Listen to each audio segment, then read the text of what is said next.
तारीख 25 जुलाई सन 2022 दिन सोमवार। इस वक्त आप सुन रहे हैं टीवी 9 डिजिटल चैनल पर अपना मनपसंद प्रोग्राम पॉडकास्ट और मैं हूं आपका दोस्त आपका हमजुबान संजीव चौहान। जमाने की नजरों में आज संसार की दो ही सबसे बड़ी खबरें हैं। पहली ये कि गरीब परिवार में पली बड़ी महिला द्रौपदी मुर्मू भारत से विशाल लोकतांत्रिक देश की पहली आदिवासी महिला राष्ट्रपति बन गई हैं। दूसरी खबर यह है कि भारतीय मूल के ऋषि सुनक जो कि ब्रिटेन के प्रधानमंत्री बनने की दौड़ में सबसे आगे दौड़ रहे हैं। बौखलाई ब्रिटिश मीडिया ने ऐसे ऋषि सुनक को उनकी परवरिश और निजी संपत्ति के मुद्दे पर उन्हें घेरना शुरू कर दिया है। कंजर्वेटिव पार्टी के नेता और बोरिस जॉनसन के स्थान पर ब्रिटेन का प्रधानमंत्री बनने के लिए मुकाबले का ये आखिरी दौर है, जिस तक ऋषि सुनक पहुंचने में कामयाब हो चुके हैं। जॉनसन सरकार में वित्त मंत्रालय का दायित्व संभाल चुके ऋषि सुनक के सामने हैं ब्रिटिश विदेश मंत्री रही लिज ट्रस।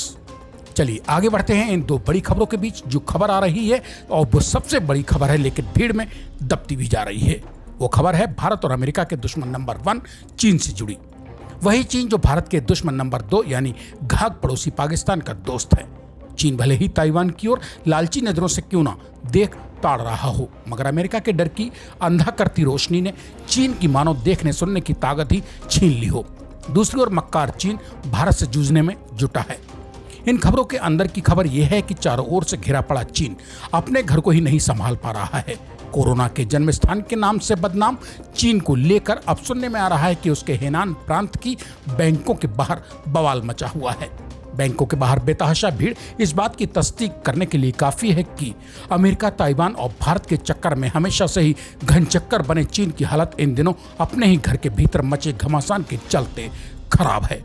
आलम यह है कि हेनान प्रांत की बैंकों के बाहर बेकाबू प्रदर्शनकारी भीड़ को काबू करने के लिए चीन को अपनी सेना तक उतारनी पड़ी है।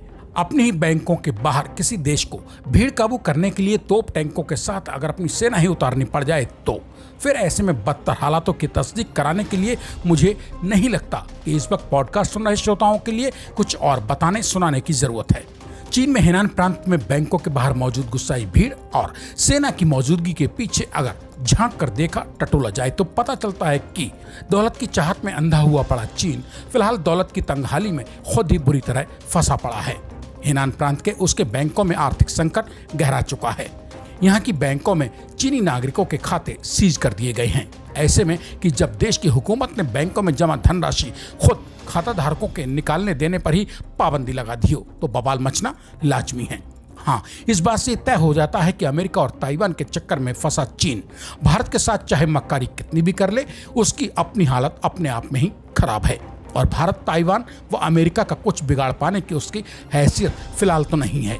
बैंकों के बाहर चीनी जनता और फौज के बीच बवाल अप्रैल महीने से ही मचा हुआ है, मगर ये खबरें चीन से अब लीक होकर बाहर आईं तो चीन को दुनिया में अपनी इज्जत बचाना मुश्किल हो गया है।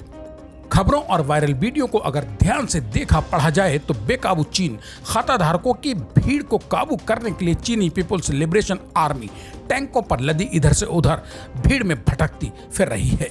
सबसे ज्यादा बवाल और सेना व नाराज लोगों की भीड़ लगी है हेनान स्थित बैंक ऑफ चाइना के बाहर।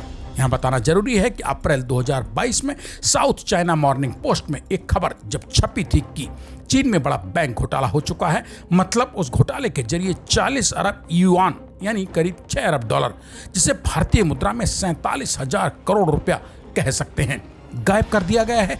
तो वहां बवाल मचना लाजमी था। यह चीन की अलग अलग बैंकों से गायब किया गया था। मतलब साफ है कि अक्सर पाकिस्तान, श्रीलंका, नेपाल से छोटे देशों पर सवारी गांठने वाला चीन ताइवान हथियाने की बात भूलकर अब अपनों से ही अपनी खाल बचाने की जद्दोजहद से जूझ रहा है। ये कहा जाए तो भला इसमें गलत या झूठ क्या होगा। हर पड़ोसी को बेवजह ही दुखी करने के शौकीन और अमेरिका के जबड़े से ताइवान को खींच ले जाने का ख्वाब पालने वाले, हर पड़ोसी को बेवजह ही दुखी करने के शौकीन और अमेरिका के जबड़े से ताइवान को खींच ले जाने का ख्वाब पाले बैठे चीन के अंदर मचे घमासान की सच्चाई बयान करने के साथ ही अब आज मुझे यानी अपने दोस्त और पॉडकास्ट के होस्ट अपने हमजुबान संजीव चौहान को दीजिए इजाजत। मंगलवार रात मेरी लौट कर आने तक कीजिए इंतजार। तब तक के लिए नमस्कार। और हाँ दोस्त, ऐसी भी क्या जल्दी है, कमेंट बॉक्स में अपने मन की बात लिखकर टीवी 9 डिजिटल चैनल को सब्सक्राइब करके पॉडकास्ट की इस कड़ी को अपनों के बीच शेयर भी तो करते जाइए।